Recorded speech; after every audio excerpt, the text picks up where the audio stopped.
문화예술계의 화제 인물을 만나보는 시간, 공감초대석 문화인 사람. 오늘의 주인공은 어떤 분인가요? 예, 이분으로 말하자면 타고난 문화예술 기획자. 아, 예, 우리 안에 있는 문화 DNA를 꺼내서 네. 참 좋은 문화 콘텐츠를 만드는 예술 감독입니다. 네. 사람, 그리고 문화에 대한 깊은 이해로 네. 각 지역에 사라져가는 문화들을 찾아내는 어떤 문화 일꾼이라고 그렇죠. 불러도 좋을 것 같습니다. 자, 오늘의 주인공 먼저 화면으로 만나보시죠.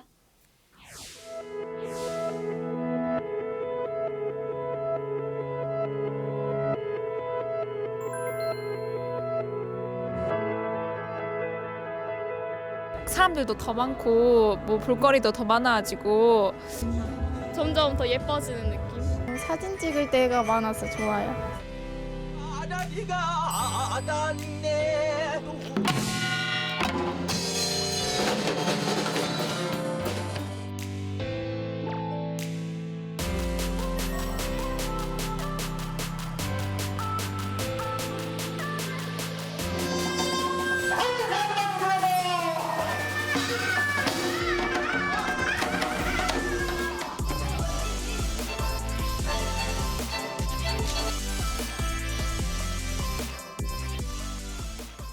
공감초대석 문화인 사람, 오늘은요 남산골 한옥마을 윤성진 총감독과 함께합니다. 감독님 어서 오세요. 네, 안녕하세요. 어서 오세요. 네, 예. 반갑습니다. 이렇게 출연해 주셔서 감사합니다. 제가 더 고맙습니다. 네, 먼저 문화인 공감 시청자 여러분께 인사 부탁드립니다. 안녕하세요. 저는 남산골 한옥마을과 서울 남산국악당을 5년째 운영하고 있는 윤성진 감독입니다. 주스컴퍼니라고 하는 문화기업의 예술 감독을 맡아서 남산골 한옥마을을 지금까지 운영해 오고 있습니다. 반갑습니다. 사실 저희가 그동안 남산골 한옥마을에서 있는 어떤 뭐 축제들을 많이 소개해드렸는데 이렇게 네. 또 감독님을 직접 뵙게 되니까 그러니까요. 좋네요. 새로운 뭐 문화 기획 또 새로운 공간 이런 것들을 꾸준히 찾아내고 계신데 아무래도 시기가 또 시기인지라 맞아요. 요즘에는 어려움이 많으실 것 같아요. 어떤가요? 요즘은 뭐 공연을 하는 분들이나 축제하는 분들 또 문화공간을 운영하는 분들이 다 전체적으로 어려웠고요. 작년 2020년 한 해 동안 저희가 국악당 같은 경우에는 170일 정도를 문을 닫고 있었어요. 그리고 남산골 한옥마을도 전통 가옥은 한 50% 정도는 문을 닫고 네. 있었고요. 그러다 보니까 방문객 수도 반 정도로 줄어들고 무엇보다 공연과 축제로 시민들과 만날 수 있는 접점이 없어졌다는 것이 저희 이제 축제나 문화 행사라는 사람들에게는 굉장히 안타깝고 힘든 기간이었던 것 같습니다. 네.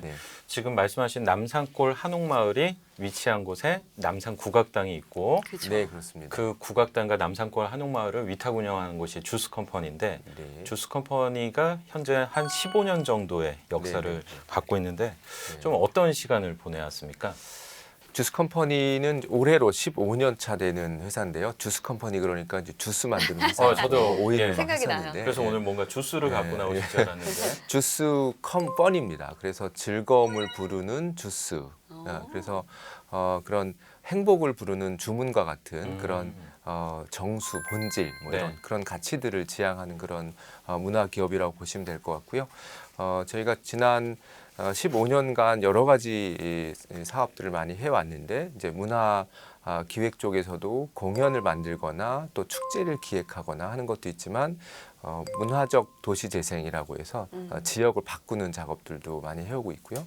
또 저희가 리서치 컨설팅 같은 관광 또 문화 분야의 리서치 컨설팅을 하는 본부가 또 따로 있습니다. 그래서 그런 연구 작업 그리고 이 남산골 한옥마을과 같은 공간 실행 사업 그리고 여러 가지 이 여행 예술 여행들을 새롭게 도입해서 접목시키는 그런 일들까지 다양한 도전들을 하고 있는 중견 문화 기업이라고 보시면 될 것 같습니다. 네. 네. 지난 2017년부터 남산골 한옥마을이랑 또 남산국악당을 위탁 운영하고 있다고 들었는데 사실 거기 봄에 가면 참 좋잖아요. 그렇죠. 네, 남산에 꽃 피고 이러면 참 예쁜데. 사계절 좋습니다. 눈 내려도 좋고 네. 아마 이제 나들이 계획하시는 분들을 위해서 어떤 곳인지 좀 자세히 설명해 주세요. 예, 남산골 한옥마을이 위치한 곳은 중구 충무로역에서 아주 가까운데요. 네.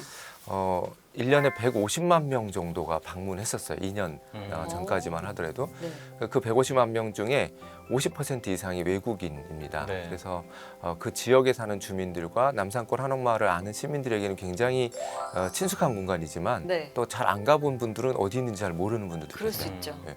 그 남산이라는 곳이 그 예전에는 남촌이라고 해서 선비들과 예인들이 많이 모여 살던 그런 예술과 문화가 흐르는 그런 지역이었습니다. 그리고 이제 해방 이후에는 국내에서도 그 수도방위 사령부라든지 안기부 같은 데가 있었던 약간 무서운 네. 곳이었죠. 그래서 약간 어둡고 무서운 곳으로 한 70여 년간 있었던 곳을 오.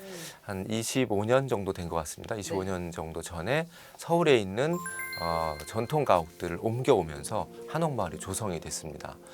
그래서 14년 전에 2007년에 서울 남산 국악당이 그 예전에 탱크 같은 것들이 있던 그 벙커 같은 곳을 공연장으로 바꿔서 그런 이제 어두운 우리의 역사를 문화로 바꾸는 그런 공간을 만들어냈죠. 네. 남산 국악당이 이 건물도 다 한옥으로 되어 있습니다. 그래서 그 건축문화대상 대통령상을 받은 아주 아름답게 지어진 한옥인데요. 네. 서울시에서 운영하는 가장 큰 국악 공연장이기도 하고 또 청년 국악인들이 많이 찾는 그런 국악당이라고 보시면 될 것 같습니다. 네. 작년부터 올해까지 사실 나라 안팎으로 문화계가 좋지 않잖아요, 상황이. 그럼에도 불구하고 또 올해 좋은 공연이나 사업들을 계획하고 계실 것 같은데 올해 남산국악당에서는 어떤 공연들이 펼쳐질 계획인가요? 올해는 어쨌든 코로나 2단계, 2.5단계라도 거리두기를 통해서 네. 객석 거리두기를 통해서 관객들을 맞이하고 있습니다. 그래서 저희가 매년 해오고 있던 그런 브랜드 프로그램들인 청년 국악 단장이라든지 또 작년부터 시작된 남산 초이스 같은 프로그램들을 통해서 우수한 청년 국악 인력들을 발굴하고 또 중견 또 젊은 국악인들을 발굴해서 소개하고 또 새롭게 돋보이게 만드는 그런 프로젝트도 있고요. 네. 또 야외 공간을 좀 활성화하기 위해서 젊은 국악 도시락이라는 프로그램으로 해서 매주 봄에 매주 수요일마다 국악인들이 점심시간대 네. 방문객들과 만나는 그런 프로그램들도 한 8차례 정도 예정을 하고 있습니다. 네. 그리고 최근에 이제 남산 위로라고 하는 국악 주제 공모형 기획 공연이라고 해서 이 코로나 시대를 이겨내기 위한 어떤 응원의 메시지를 담은 그런 국악 공연들, 전통 공연들을 공모해서 한 15대 1인가요? 경쟁률이 그 정도를 해서 5개 작품을 또 선정을 했습니다. 이제 네. 그 작품들이 또 순차적으로 올해 또 공연이 됩니다. 그래서 예년과 같은 방문객들은 좀 거리두기를 하고 관객들은 300명을 다 저희가 채울 수 없더라도 네. 공연을 끊어지지 않게 올해 하도록 그렇게 하려고 하고 있고요. 네. 저희가 기획한 공연 외에도 대관 공연들도 한 30-40편 정도가 관객들과 만나게 됩니다. 네. 저는 문화의 공감 진행하면서 참 재미있게 봤던 소식 중에 하나가 남산골 야시장 소식이었거든요. 남산골 한옥마을에서 올해도 다양한 행사를 준비하고 있을 것 같은데 어떤 게 있을까요? 네, 이미 남산골 한옥마을은 올해 첫 행사로 입춘 행사가 있었는데요. 관객들을 시민들을 맞이하지 못했지만 네. 네. 문을 열면서 입춘 대기를 써붙이고 입춘첩을 온라인으로 나눠주고 그걸 촬영해서 보도하는 그런 입춘 행사부터 시작을 했고요. 네. 이런 절기 행사하고 축제들이 한옥마을에서는 계속 이어지고 있고요. 그리고 좀 전에 말씀하신 남산골 야시장, 남산골 바캉스, 남산골 야학당 같은 네. 남산골 브랜드 사업들이 있습니다. 그렇게 남산골 브랜드로 만든 거는 저희가 한옥마을의 운영 연출 컨셉이 1890 한양입니다.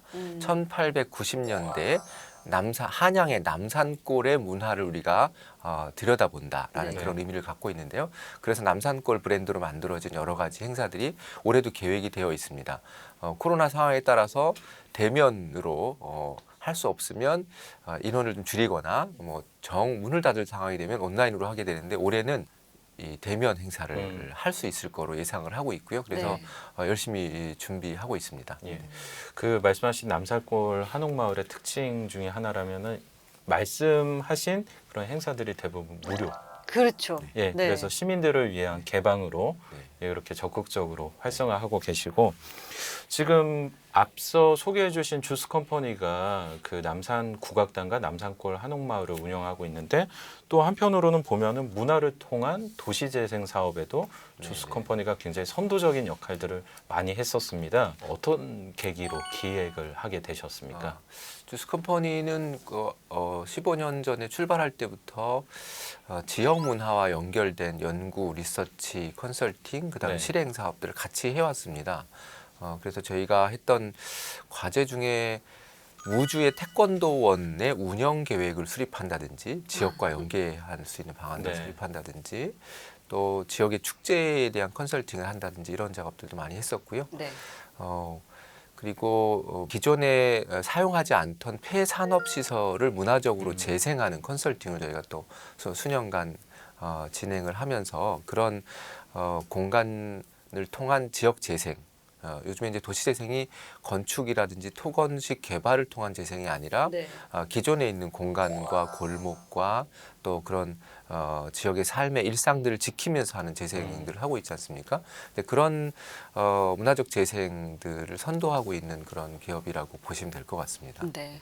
본부가 서울에도 있지만 광주광역시에도 있더라고요. 특별히 광주를 선택하신 이유가 있을까요? 네. 저희가 광주하고 좀 인연이 많습니다. 제가 이제 전남대 겸임고 교수를 또 오래 하기도 했고요. 네. 또 광주 비엔날레 제가 네네. 축제 감독을 시작했던 게 광주 비엔날레의 총괄 축제 프로그래머를 하면서 20년 전에 네.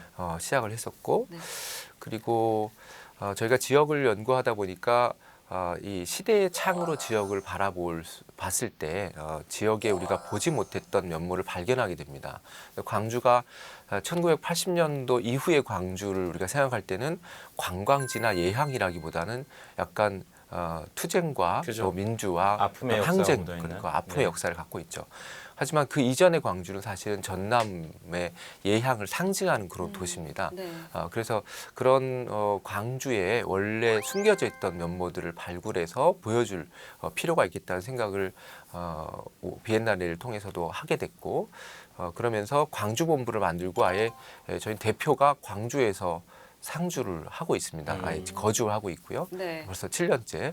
그래서 광주에 그런 공간을 찾았습니다. 이제 1930년대 광주의 문화적인 전성기를 누렸던 곳이 양림동이라는 곳인데요. 거기에 이제 이 미국인 선교사들부터 시작해서 김현승 시인 같은 시인들 그리고 작가들이 많이 배출됐던 그런 시기가 1930년대입니다. 네. 그런 근대 문화유산과 건축물들이 많이 남아 있기도 하고요.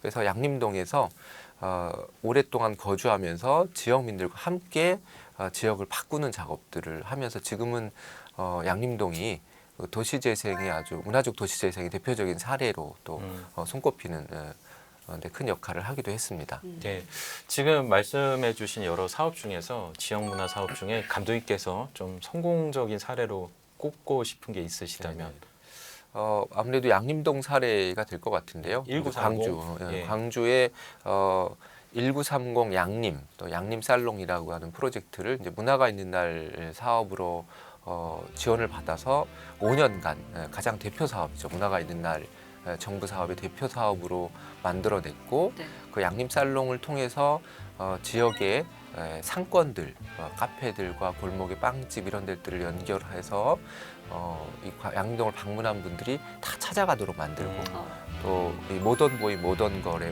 복장을 하고 다닐 수 있는 네. 그런 체험형 투어 프로그램처럼 만들어내기도 했고요. 그리고 이 장소 특정형 공연이라고 해서 이 연극을 1930년대 어떤 분위기나 스토리를 가지고 만들어내기도 했습니다. 이런 작업들이 대표적인 어떤 성과라고 볼 수가 있을 것 같습니다. 네. 서울 남산뿐만 아니라 광주에서도 굉장히 다양한 사업들을 하고 계시는데 광주 1930으로 문화체육관광부 장관상을 수상했잖아요. 네. 지금은 10년 후 그라운드 조성 사업을 진행 중이라고 하는데 이건 네. 어떤 거예요?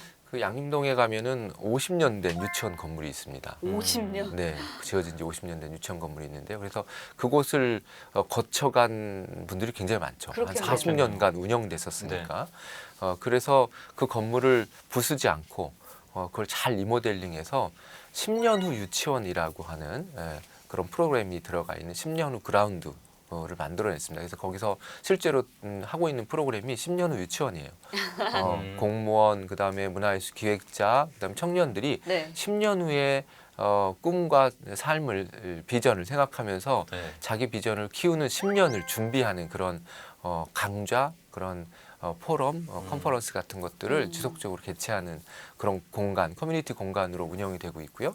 지역의 문화 공간으로도 운영되고 여행자 라운지도 운영되는 그런 공간을 10년 후 그라운드라고 합니다. 그래서 그 공간을 저희가 운영을 하고 있습니다. 아, 조만간 우리 문화인 공감에서 네. 양림동 한번 떠야 될 갈 것 것 같아요. 같은데요. 예. 네. 좋습니다. 기대됩니다.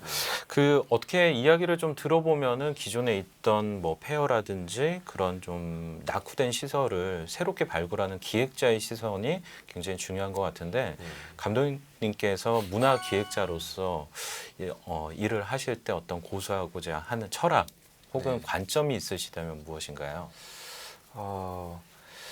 그 양림동도 그렇고 또 남산골도 그렇지만 시대의 창이라는 얘기를 저희가 했었습니다. 네. 그래서 한옥마을을 바라보는 거는 1890년대 창으로 바라볼 때 거기는 전통 가옥들이 다 1890년대 가옥들이거든요. 그래서 그때로 사람들을 타임슬립해서 볼 수 있게 만들어주는 거죠. 이렇게 시대가 저는 굉장히 중요하다고 생각하고 있습니다. 어떤 지역과 시대를 연결한다든지. 그래서 기획자는 사실은 어떤 시대적인 관점을 갖고 지역과 문화를 보느냐에 따라서 전혀 다른 방식으로 풀어낼 수가 있을 네. 텐데요.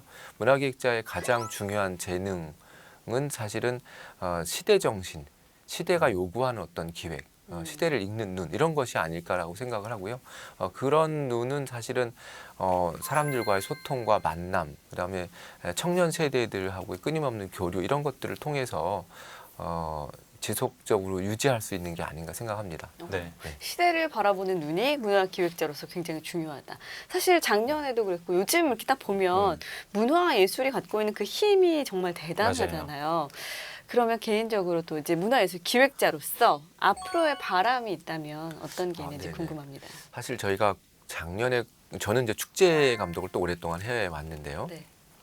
한강몽땅이라는 이제 축제를 또 한 7년간 이제 총감독을 하기도 했는데 네.